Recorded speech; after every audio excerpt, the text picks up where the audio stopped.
Empowering farmers with intelligence. EFL Ag-Data presents to you. Hello, everyone. Welcome to another episode of the EFL Ag-Data Podcast, where we dive into the latest development in the feed and livestock market around the world.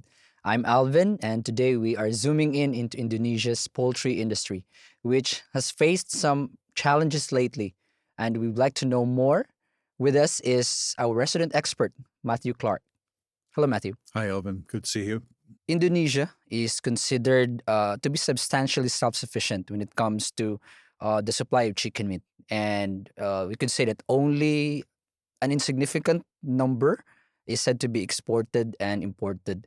I mean, then how would you describe the current situation of Indonesia's poultry industry? Well, the poultry industry has been very strong for a while now. Between 2010 and the present day, we've seen about a doubling in consumption of poultry meat, which is really very good. So fundamentally, the industry is in good shape. But 2024 has been exceptional for the Indonesian poultry industry. Exceptional, I mean, it's not following the standard pattern. It's not following the same growth. Bit of a curveball, really. That's an impressive growth, and chicken meat is the food of choice for Indonesians. And that goes without saying that it is important for chicken production to keep up with the demand. And we understand, however, that the industry is facing some top challenges.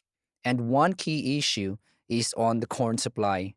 And from what we've seen, that these supply problems have been affecting the prices.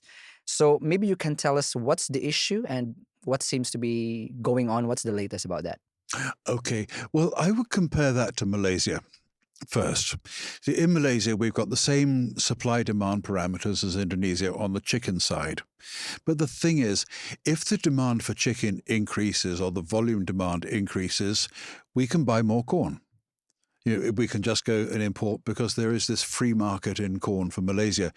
Indonesia has a more complex and more reactive supply chain. We have to know the basics of that.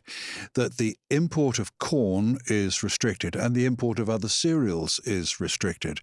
So this restricts the feed millers in the total volume of feed they can produce.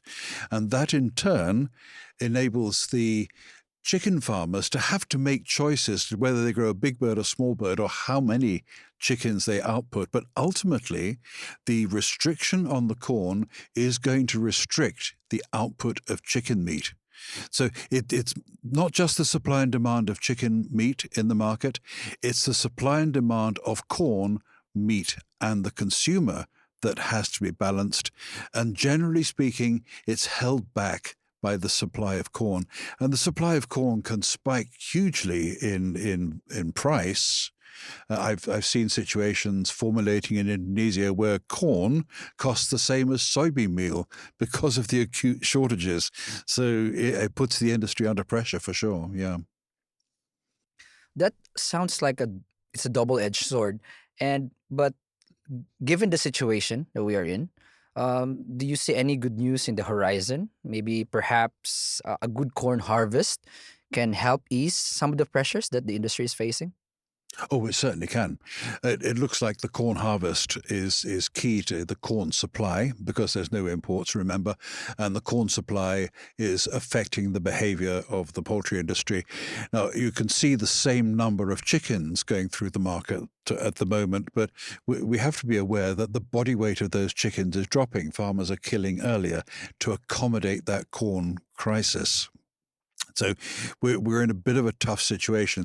Certainly, extra corn coming into the market would help. Now, the Director General of the corn crops has labelled the early part of the year's harvest as being abundant. We're not quite sure what that means, but he's estimating 5.3 million tons of grain produced during that period. And fortunately, that increase in the corn, that temporary surplus covers the holiday period. So we don't have a consumer revolution in terms of short supply, high demand. But the problem is what's going to happen after that? Are we looking at another slump coming forward? We think possibly we are, because with this label of the abundant supply, that the government appears to be leaning in the direction of saying we don't need to import any more cereals. So the supply really does depend on that government definition of abundant and whether it is physically enough to enable the industry to maintain its current bird population and take the chickens to the desired weight. And it's all hinging around an interpretation of what the supply is and whether or not the government, and they're doing a balancing act. They're trying to take care of their smallholders as well to give a guaranteed price. So there's that political complication that the government is also having to deal with. Complex situation. From the producer's point of view, we would like to see more corn coming to the market because the industry believes it is good for the consumer to have this consistent available corn or wheat, and that enables the feed millers to moderate their supply of meat more effectively, and it's better for the consumer. But it remains to be seen what that harvest actually turns out to be, and also the government's decision on how much can be imported. A lot is still hanging in the balance. Hearing this, it sounds like the industry is, in the industry's future is still a bit uncertain. But given the data from the past few years, do you think this year will be the first year that we may see a drop in chicken meat production? Yeah, I think that's likely. I think that's likely because, generally speaking, the forecasts on abundance usually come up with a shortfall. If that happens, then the restriction, the supply that I predicted will continue, and I don't think we're going to see the year-on-year growth that is expected. Where we're concerned, of course, is that there's going to be an increase in the demand, and the producers need to start preparing for the festive season in January, and we need to get the corn on hand at the beginning of this year. So we've got to look very carefully at the statistics. So yeah, I think it's possible that if we're going to get it wrong, it's going to be on the downside relative to what we wanted in corn, will affect the market supply. Yeah.